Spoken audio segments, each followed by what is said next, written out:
So when a child sings, or used to sing, I don't think they do anymore, "Twinkle, twinkle, little star, how I wonder what you are," it's not twinkling. Something powerful, dramatic, and dynamic is happening to it, right? Well, yes, and we call that twinkling. Yeah, so, right. yeah, there's starlight coming billions of, or millions of light years, well, it depends if it's a galaxy, hundreds of thousands of light years across space, and it's a perfect point of light. As it hits our atmosphere, turbulence in the atmosphere jiggle the image, and it renders the star a twinkling. And by the way, planets are brighter than stars typically, like Jupiter and Venus. Venus has been in the evening skies lately. And if you go "Twinkle, twinkle, little star, how I wonder what you are," and you want to wish upon the star, most people are wishing on planets. Right. That's why the wishes don't come true. The planets are the first stars to come out at night. Don't you sometimes feel sad about breaking all these myths apart? No, because I think it's some myths are deserve to be broken apart out of respect for the human intellect. That no, when you're writhing on the ground and froth is coming out of your mouth, you're having an epileptic seizure. You have not been invaded by the devil. We got this one figured out, okay? I mean, discovery moves on. So I don't mind the power of myth and magic, but take it to the next frontier and apply it there. Don't apply it in places where we've long passed what we already know what's going on. I came out of the planetarium, and that evening I sat thinking about what you said in the show about you acknowledged the Big Bang, and I remember that Hubble rewound the process mathematically, correct me if I'm wrong, and calculated that everything, matter, space, energy, even time itself, actually had a beginning. So it turns out that was not Hubble, although Hubble had the data that enabled the calculation.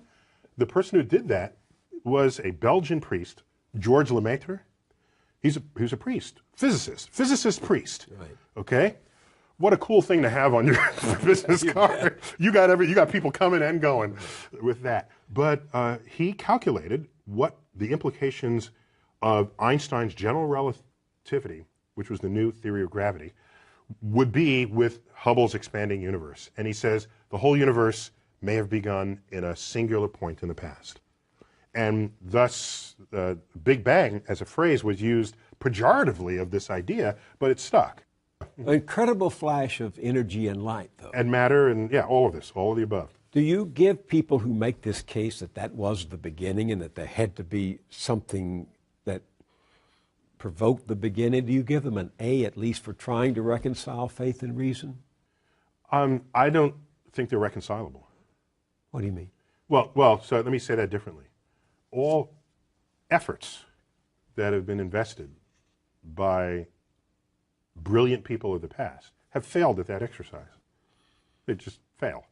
And so the track record is so poor that going forward I have essentially zero confidence, near zero confidence that there will be fruitful things to emerge from the effort to reconcile them.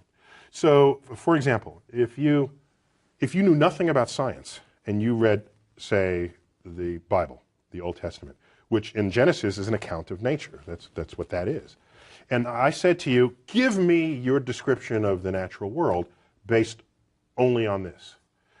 You would say the world was created in 6 days and that stars are just little points of light, much lesser than the sun. And in fact, they can fall out of the sky, right? Because that's what happens during the Revelation. One of the signs that the second coming is that the stars will fall out of the sky and land on earth. To even write that means you don't know what those things are. You have no concept of what the actual universe is. So everybody who tried to make proclamations about the physical universe based on Bible passages got the wrong answer. So what happened was when science discovers things and you want to stay religious or you want to continue to believe that the Bible is unerring, what you would do is you would say, well, let me go back to the Bible and reinterpret it. Then you'd say things like, oh, they didn't really mean that literally, they meant that figuratively. So this whole sort of reinterpretation of how figurative the poetic passages of the Bible are came after science showed that this is not how things unfolded. And so the educated religious people are perfectly fine with that. It's the fundamentalists who want to say that the Bible is the literal truth of God, and want to see the Bible as a science textbook, who are knocking on the science doors of the schools, trying to put that content in the science. Enlightened religious people are not behaving that way. They're saying, yes, science is cool, we're good with that, and use the Bible to get your spiritual enlightenment and your emotional fulfillment. I have known serious religious people, not fundamentalists, who were scared when Carl Sagan opened his series with the words, "The cosmos is all that is, or ever was, or ever will be." That scared them because they interpret that to mean then if this is it, there's nothing else, no God and no life after. For religious people, many people say, well, God is within you, or God, there are ways that people have shaped this, rather than God as an old gray-bearded man in the clouds. So if God is within you, what I'm sure Carl would say, in your mind, and we can measure the neurosynaptic firings when you have a religious experience. We can tell you where that's happening, when it's happening, what you're feeling like at the time. So your mind, of course, is still within the cosmos. But do you have any sympathy for people who seem to only feel safe in the vastness of the universe you describe in your show if they can infer a personal God who makes it more hospitable to them, who cares for them? In this, what we tell ourselves is a free country, which means you should have freedom of thought. I don't care what you think. I just don't. Go think whatever you want. Go ahead. Think that there's one God, two gods, 10 gods, or no gods. That is what it means to live in a free country. The problem arises is if you have a religious philosophy that is not based in objective realities that you then want to put in the science classroom. Then I'm going to stand there and say, no, I'm not going to allow you in the science classroom. I'm not telling you what to think. I'm just telling you in the science class, you're not doing science. This is not science. Keep it out. That's when I stand up. Otherwise, go ahead. I'm not telling you how to think. I think you must realize that some people are going to go to your show at the planetarium and they're going to say, aha, those scientists have discovered God, because God, dark matter, is what holds this universe together. So is that a question? It's a statement. You know they're going to say that. So the history of discovery, particularly cosmic discovery, but discovery in general, scientific discovery, is one where at any given moment there's a frontier. And there tends to be an urge for people, especially religious people, to assert that across that boundary into the unknown lies the handiwork of God. This shows up a lot. Newton even said it. He had his laws of gravity and motion, and he was explaining the moon and the planet. He was there. He doesn't mention God for any of that. And then he gets to the limits of what his equations can calculate. So can't quite figure this out. Maybe God steps in and makes it right every now and then. That's where he invoked God. And Ptolemy, he bet on the wrong horse, but he was a brilliant guy. He formulated the geocentric universe with Earth in the middle. This is where we got epicycles and the machinations of the heavens. There was still a mystery to him. He looked up and uttered the following words: when I trace at my pleasure the windings to and fro of the heavenly bodies. These are the planets going through retrograde and back.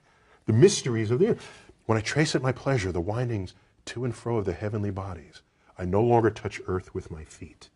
I stand in the presence of Zeus himself and take my fill of ambrosia. What he did was he didn't invoke Zeus to account for the rock that he's standing on or the air he's breathing. It was this point of mystery, and in gets invoked God. This, over time, has been described by philosophers as the God of the gaps. Mm-hmm. If that's if that's where you're going to put your God in this world, then God is an ever-receding pocket of scientific ignorance. If that's how you're going to invoke God, if God is the mystery of the universe, these mysteries, we're tackling these mysteries one by one. If you're going to stay religious at the end of the conversation, God has to be more to you than just where science has yet to tread. So to the person who says, maybe dark matter is God, if the only reason why you're saying it's because it's a mystery, then get ready to have that undone.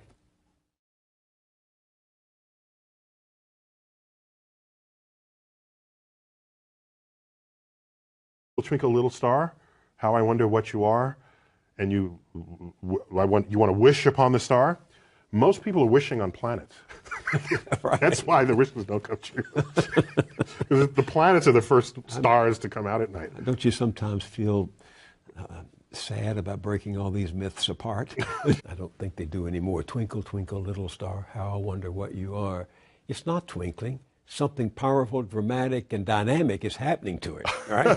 Well, yes, and we call that twinkling. Yeah, so, right. Yeah, there's starlight coming billions of, or millions of light years, well, it depends if it's a galaxy, hundreds of thousands of light years across space, and it's a perfect point of light. As it hits our atmosphere, turbulence in the atmosphere jiggle the image, and it renders the star a twinkling. And by the way, planets are brighter than stars typically, like Jupiter and Venus. Venus has been in the evening skies lately. And if you go twinkle, no, because I think it's, some myths deserve to be broken apart out of respect for the human intellect. That, no, when you're writhing on the ground and froth is coming out of your mouth, you're having an epileptic seizure. You have not been...